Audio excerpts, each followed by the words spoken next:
I also want to thank Center for Policy Analysis for making it possible for you to organize this engagement. I want also to thank the presenters from Track FM, AFIC, and this beautiful presentation. I want to begin with the issue of access to information.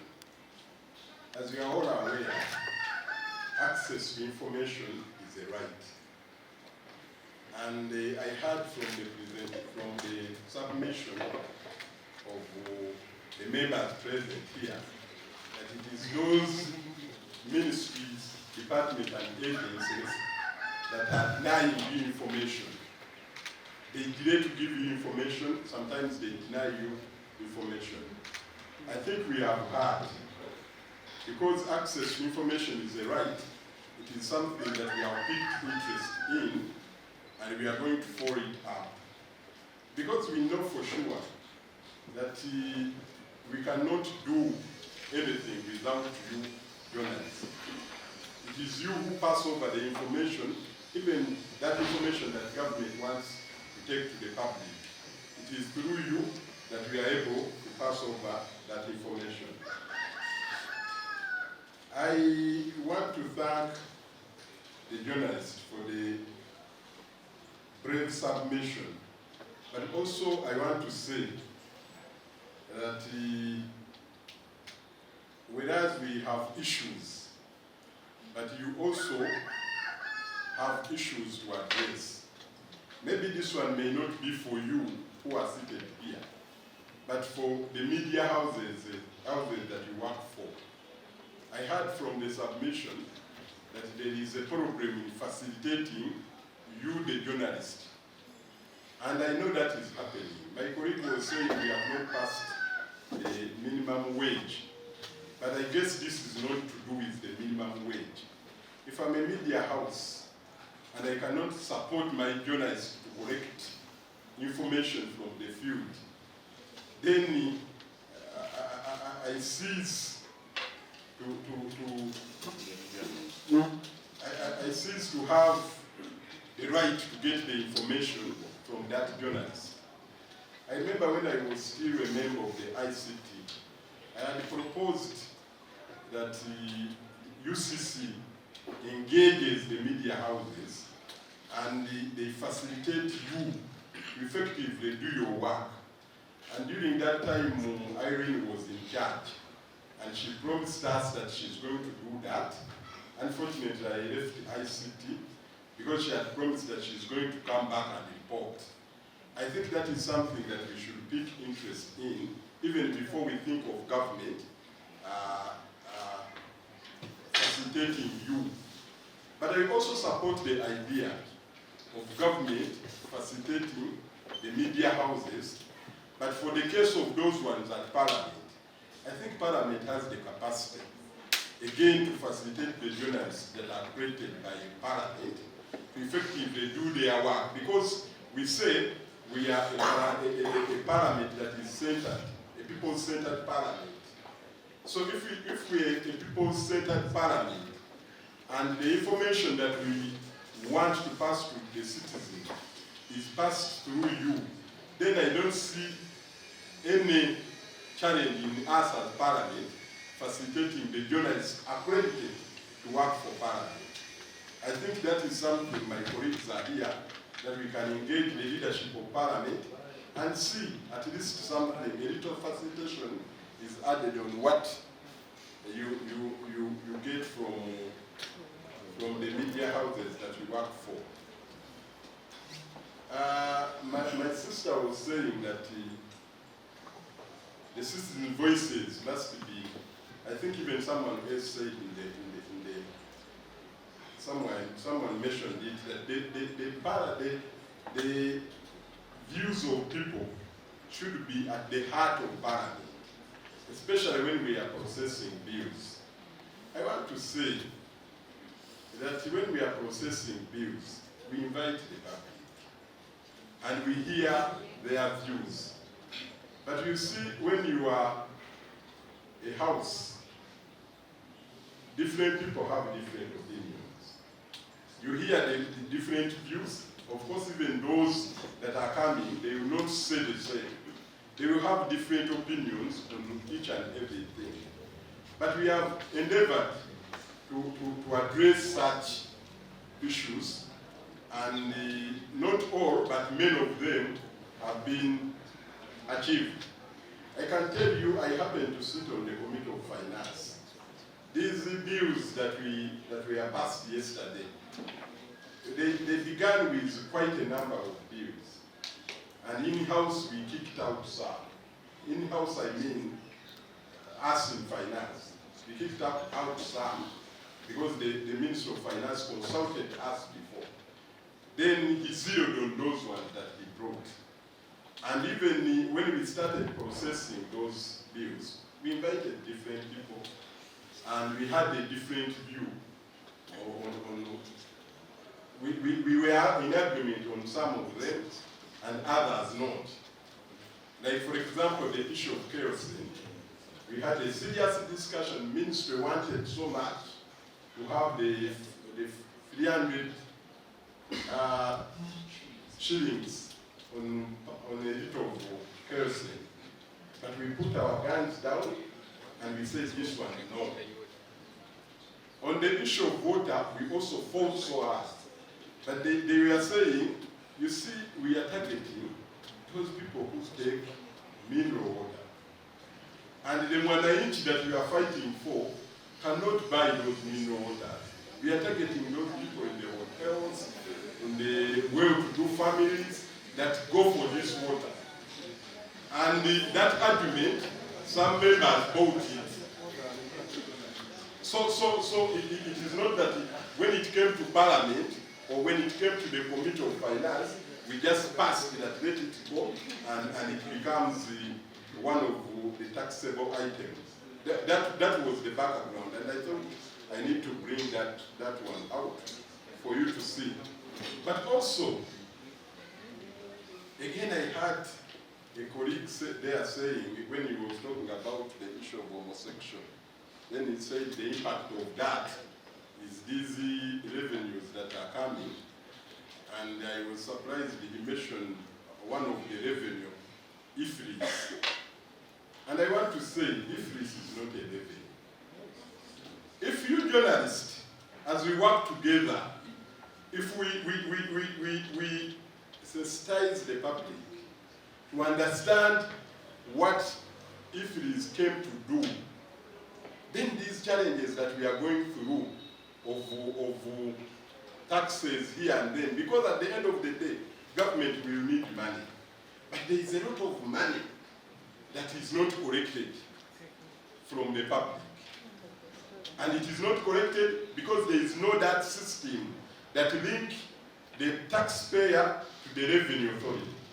I can give you an example. Yesterday, I had a meeting of 10 people somewhere, and they gave me a receipt. And in that receipt, they had the put VAT. And the VAT was too much, around 50 something. And when they gave me the receipt, it was made in the form of e-receipt.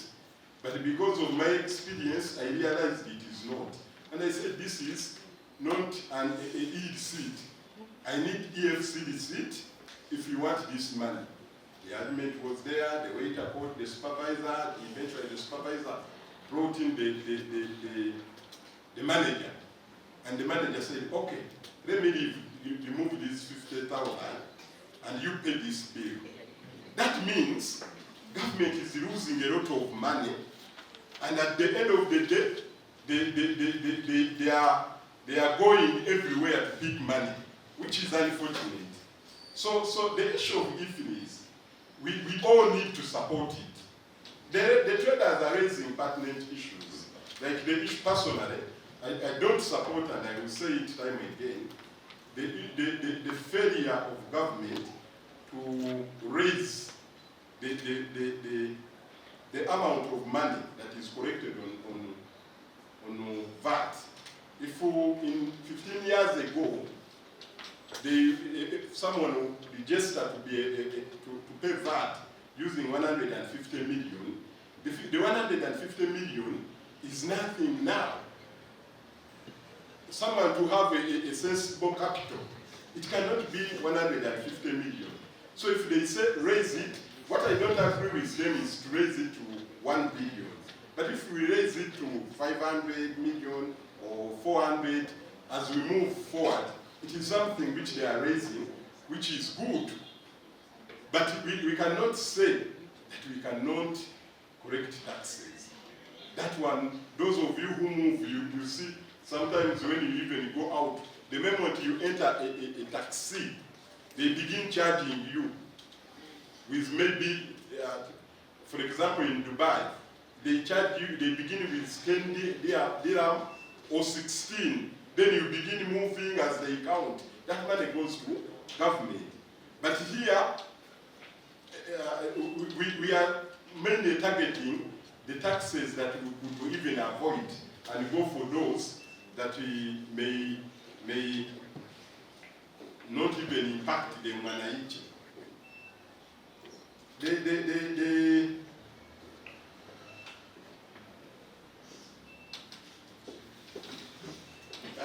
I think I have mentioned what I wanted to say. But in a nutshell, I support whatever you are saying, but we need to work together as you journalists and Parliament and government to achieve what we want to achieve. Reporting is okay, but also there is the reporting that you can make and then just do bad to the government than the good that you want to achieve from the public. So as journalists, you also need to balance. What am I reporting? What impact does it have to the society? So if we move together, work together, and develop our nation together, there is no doubt we will achieve what we want to achieve. And the fourth estate is very key in the development of this country. With that, I thank you, and I thank you for inviting me to attend this. I have picked a lot of things that I promise to push in my capacity. Thank you so much, Honorable Mpindi Bumali. Thank you so much for that commitment, and you talked about welfare of journalists. Well, minimum wage may not be the immediate solution. Access to those spaces that from which you need to get the information. I think this is also constricted, and we must open it up. I would like these kind of engagements to involve more members of Parliament. I was just privileged to have been invited, but many members of Parliament may wish to engage with media so that they can also know why media writes about them negatively. Me, as a member of the Democratic Party, we have had a very difficult time since I joined the Democratic Party with the media in Uganda, because the stories of the Democratic Party must be negative always. A journalist is sent to a press conference to pick the negative story about the Democratic Party. And those who are my friends, I have expressed this because it is my freedom to express myself. But nevertheless, I always say that it is my duty to fight for the freedom of others, even to express themselves negatively on my side. I'll fight for that freedom for you. Finally, I want to thank you very much for doing a great job for Uganda. You people, you're doing a great job. The ISA government is on 3 pillars: the Parliament, the executive, and the judiciary. The fourth estate is not mentioned. And that would be the argument that we should raise, me and the Honorable Sebamala, when we become leaders of this country as Democrats. Because there should be 4 pillars now. The free press is sine qua non, is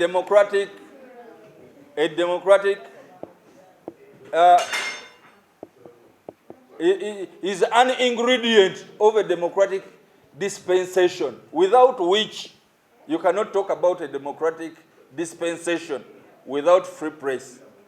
So the fourth estate should be the fourth pillar of government, by definition. And I want you to support us and propagate this kind of thinking to the rest of the intelligentsia, so that as we approach that time, then we have support from other intelligentsia who can make the fourth estate a living entity among the three other pillars that have existed and have been known before. Thank you very much for inviting us and for listening to me. You will allow me to go and bury a senior citizen in Buikwe. May God bless you.